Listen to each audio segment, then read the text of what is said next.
Hello everyone, this video will show you how to use Spooky2 Central. First, plug the PEMF coil into the coil outlet port.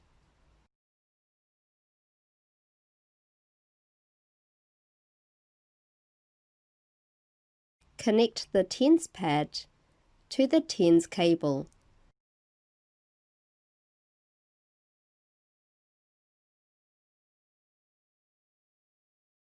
And another side of TENS cable to audio cable.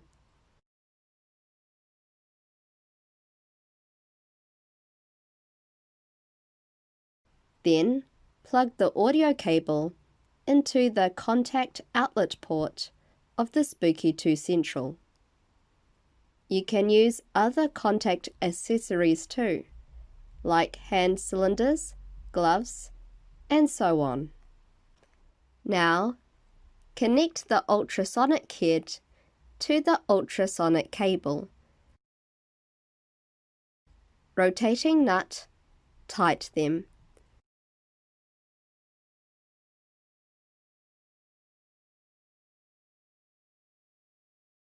And plug the adapter into the ultrasonic outlet port.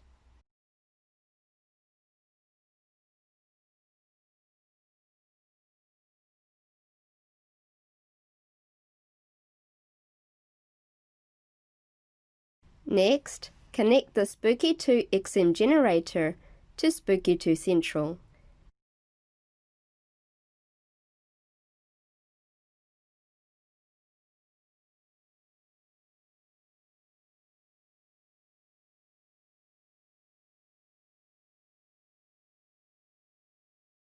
The first BNC filter cable connects out 1 to the input port of Spooky2 Central.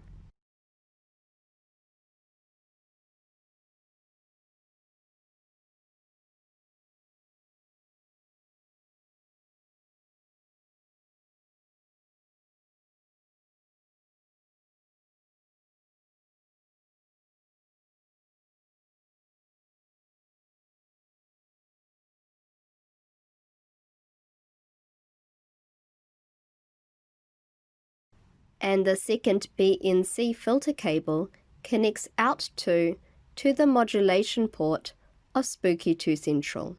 Push the cable connector in and turn it 90 degrees clockwise. Finally, connect the Spooky2 generator to the computer by USB filter cable.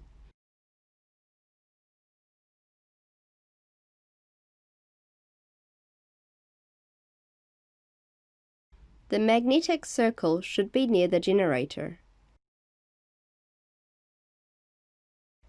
The generator is powered on using a 5-volt power adapter that plugs into the side of the generator.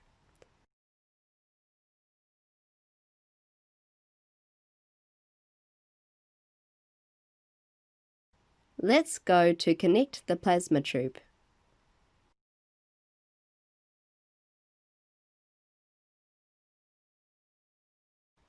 Plug the adapter of the phanotron tube into the outlet.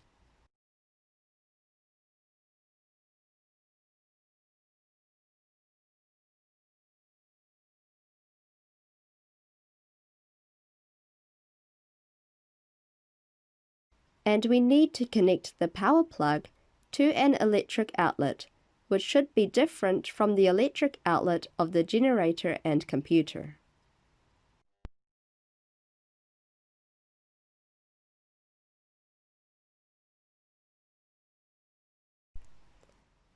Now, turn on generator and start the software.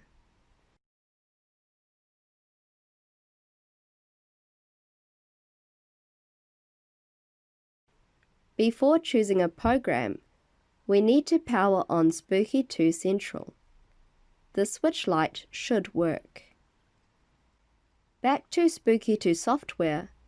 On the Control tab, there is a pink square button with number 3. That means the Spooky2 XM generator was found. In this video, We will run a cold program as an example. Now we go back to the Preset tab and choose Preset.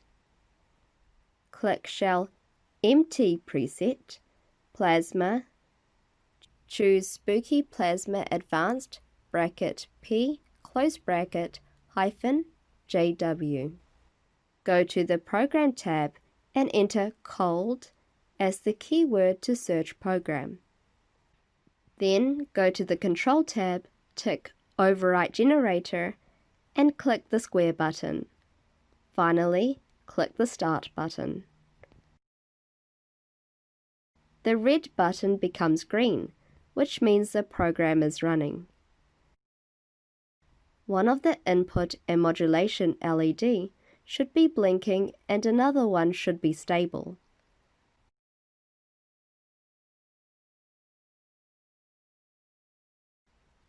And phanotron tube should light and blink. Notes for using Spooky2 Central. 1. Make sure the white high voltage wires, plasma tube, and Spooky Central are as far from the generator and its power supply as possible. If either the high voltage cable of the tube or the tube itself is close to the power supply or power supply wires of the generator may easily lock up. 2. The cable from the 5-volt power adapter acts as an aerial, picking up the signals from Spooky Central. Please ensure the adapter is plugged into a different main socket outlet. 3. Use the special USB and BNC filter cables provided with your Spooky Central.